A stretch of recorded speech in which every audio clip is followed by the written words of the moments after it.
जंगल में बहुत तेज बारिश हो रही थी। कालू काबा और गोरी काबी अपने घर में बैठे हुए थे।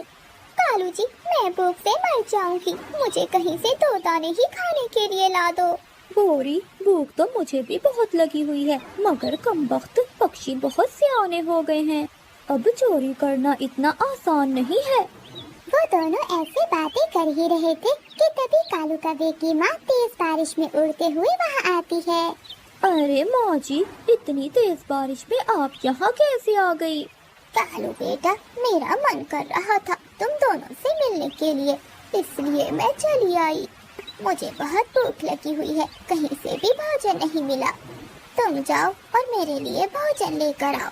गोरी का भी मन में सोचती है, इस बुढ़िया को भी घर पर चैन नहीं मिलता, हम तो पहले से ही भूखे हैं, अब ये भी आ गई है। अरे गोरी, किन सोचों में पड़ गई हो, मेरे लिए भोजन लाओ। हाँ हाँ माँ जी, अभी लेकर आती हूँ। कालू, जरा मेरे साथ चलो बाहर। गोरी कभी कालू कभी को साथ लेकर बाहर आ जाती है।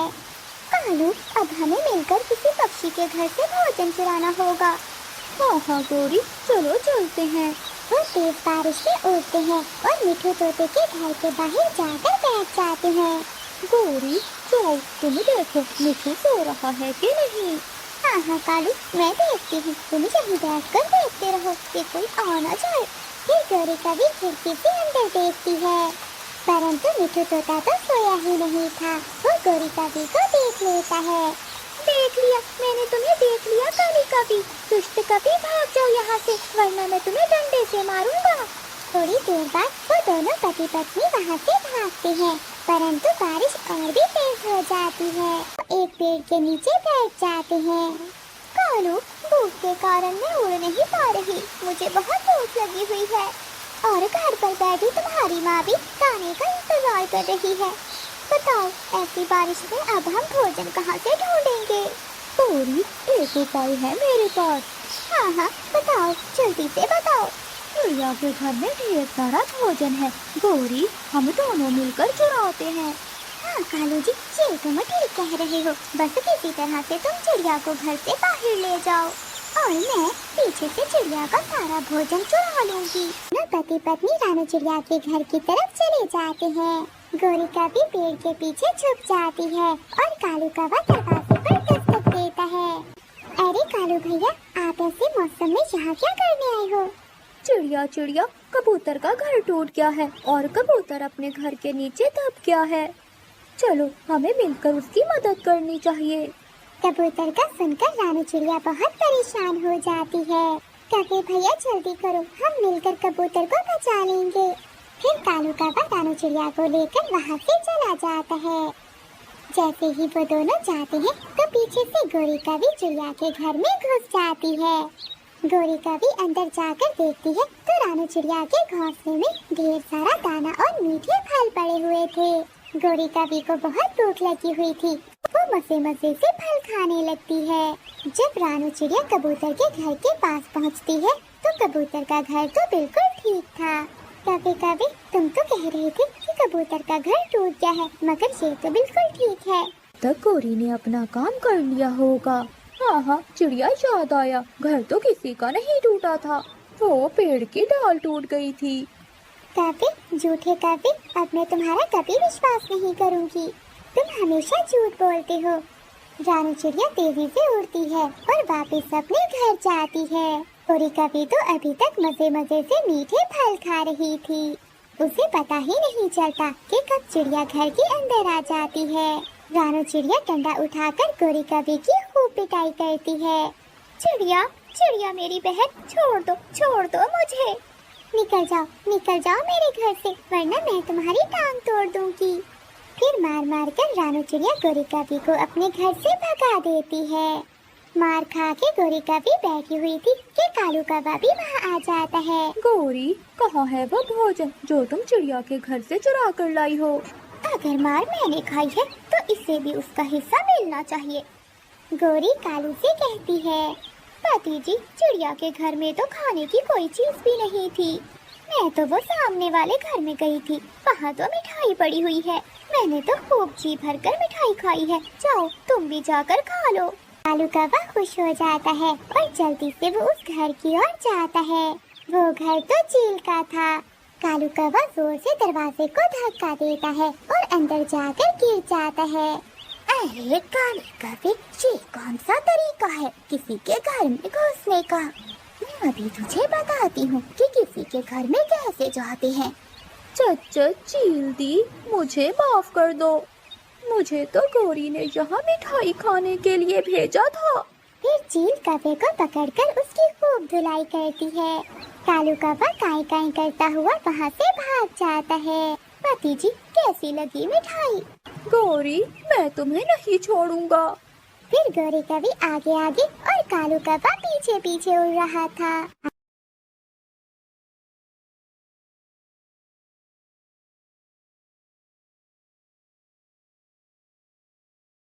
गौरी कभी कालू कौवे की पत्नी को चीजें जाया करने का बहुत शौक था। वो हमेशा पुरानी चीजें फेंक कर नया लेने की सोचती। कालू जी, मुझे भी आज तुम्हारे साथ चलना है। मुझे काम पर जाना है, मैं तुम्हें अपने साथ नहीं लेकर जा सकता। तुम काम पर बाद में चले जाना। तुम देख नहीं रहे मेरा बैग कितना पुराना हो गया है। मुझे नया बैग लेना है। थोड़ी शर्म करो, मैंने पिछले ही हफ्ते तुम्हें नया बैग ला कर दिया था। मुझे कोई शौक नहीं है नया बैग लेने का। ये पुराना हो गया है, इसीलिए कह रही हूँ।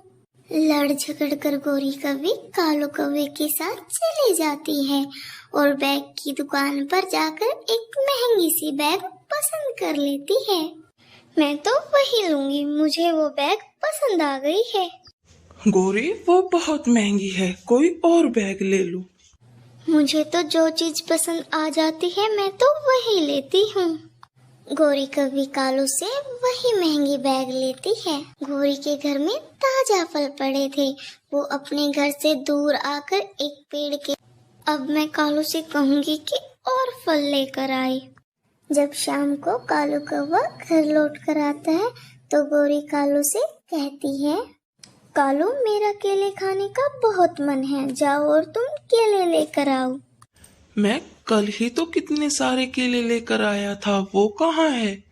वो तो बहुत पुराने और बासी हो गए थे, वो तो मैंने फेंक दिए। तुम पछताओगी, तुम बहुत पछताओगी। जिस दिन घर में खाने के लिए कुछ भी ना होगा, तुम उस दिन बहुत पछताओगी। चिड़िया अपने घर आ रही थी कि उसे एक पेड़ के नीचे फल पड़े हुए दिखाई देते हैं और वो वहाँ रुक जाती है। अरे, ये तो ताजा केले हैं, मैं तो इन्हें उठाकर घर ले जाती हूँ। आज तो मेरे बच्चे फल देखकर बहुत खुश हो जाएंगे। चिड़िया वो फल उठाकर अपने घर ले जाती है और घर जाकर टोकरी में रख लेती है। थोड़ी देर बाद चिड़िया के पास मिट्ठू तोता आता है। चिड़िया चिड़िया, मुझे भी एक फल दे दो। मैं सारा जंगल घूम कर आया हूँ, लेकिन मुझे कहीं दाना नहीं मिला। मिट्ठू भैया, ले आप भी ये फल खाएं। मुझे भी ये फल एक पेड़ के नीचे पड़े हुए मिले थे। कभी जो हमेशा चीजें जाया करती थी, वो अपने घर से अपनी नई अलमारी निकाल कर घर के बाहर फेंक देती है। जब शाम को कालू कौवा घर आता है तो गौरी कभी से पूछता है, गौरी, ये अलमारी घर से बाहर क्यों फेंक दी है? वो पुरानी हो गई थी। मैं कल बाजार से नई अलमारी बनवा कर ले आऊंगी। मैं कोई गरीब नहीं हूँ जो पुरानी चीजों को अपने घर में रखूंगी। हाँ हाँ, तुम तो जंगल के सबसे अमीर कवि हो। जिस दिन काम धंधा बंद हो गया उस दिन पता चलेगा तुम्हें। तुम तो हर समय मेरे पीछे ही पड़े रहते हो। एक दिन कालू कौवा काम पर गया हुआ था कि गौरी पीछे से चील को बुलाकर ले आती है। चील दी, अच्छी तरह देख लो, ये घर अच्छी तरह बना हुआ है, कहीं से भी टूटा हुआ नहीं है। मुझे समझ नहीं आ रहा तुम ये घर क्यों बेचना चाहती हो। चील दी, ये गरीबों का मोहल्ला है। मेरे एक तरफ गरीब चिड़िया रहती है तो दूसरी तरफ गंदी आंखों वाला कबूतर। मैं किसी अमीर मोहल्ले में घर लूंगी। हाँ, ये तो गरीबों का ही मोहल्ला है। तुम किसी शहर वाले जंगल में जाकर घर लेना। गोरी कभी जल्दी से पैसे लेकर अपने घर के बाहर बैठ जाती है। कालू कौवा भी काम से घर आ जाता है। गौरी, तुम घर के बाहर क्यों बैठी हुई हो और इस थैले में क्या है? मैंने ये पुराना घर बेच दिया है और इस थैले में पैसे हैं। अब हम शहर वाले जंगल में जाकर नया घर लेंगे। क्या? आज तुमने घर ही बेच दिया? हम घर बिना कैसे रहेंगे अब? तुम चिंता ना करो, तुम मेरे साथ चलो। हम अभी शहर वाले जंगल जाकर नया घर ले लेते हैं। गौरी कालू को लेकर उड़ती है। वो अभी आधे ही रास्ते पहुंचे थे कि बारिश शुरू हो जाती है और वो एक पेड़ के नीचे बैठ जाते हैं। कई घंटों तक लगातार बारिश होती रहती है। गौरी की पैसों वाली थैली भी भीग जाती है और भीगकर पैसे फट जाते हैं। गौरी के सारे पैसे जाया हो जाते हैं। कालू, सारे पैसे भीगकर फट गए। अब हम क्या करेंगे? अब मैं क्या करूं? मैं ना कहता था तुम्हारे ये गलत फैसले मुझे किसी काम का नहीं छोड़ेंगे। यहाँ तो दूर दूर तक किसी पक्षी का भी घर नहीं दिख रहा जिससे हम मदद मांग लेते। अब हमें सारी रात ऐसे ही बारिश में भीगना पड़ेगा। कालू, मुझे माफ कर दो। मैंने घर बेचकर बहुत बड़ी गलती कर दी। गौरी कभी बारिश में बैठी हुई अब भीग रही थी और अपने किए हुए फैसलों पर पछता रही थी। कालू कौवा तो बेचारा मुफ्त में ही गौरी के साथ फंसा हुआ था।